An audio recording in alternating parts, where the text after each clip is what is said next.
कोरापुट जिलार लक्ष्मीपुर निर्वाचन मंडल रही दशमंतपुर ब्लॉक रे आज मिशन शक्ति सभागृह ठारे 16 पंचायतर सरपंच समिति सभ्य एवं लोक मानक नहीं पंचायत समिति बैठक अनुष्ठित हो जाइए। एथिरे मुख्य अतिथि भावे कोरापुट सांसद मान्यवर सप्तगिरी उल्लाका एवं लक्ष्मीपुर विधायक पवित्र सारदा जोगदे उन्नयनमूलक कार्य स्थानीय जनप्रतिनिधि मानक गुरुत्वपूर्ण देवाकू ब्लॉक प्रशासन परामर्श देते।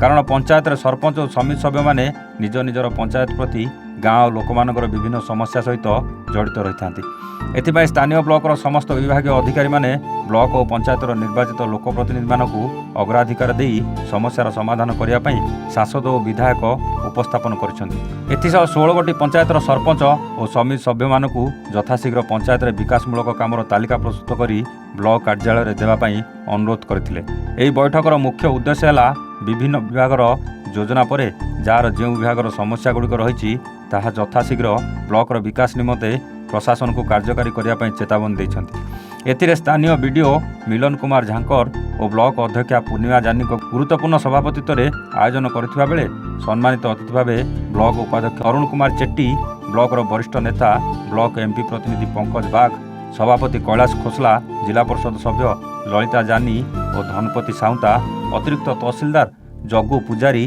डाक्तर दीपक कुमार सामल, जीपीडीओ वेदव्यास हरपाल और आईआईसी कुसुमा हासदा जोग देथिले।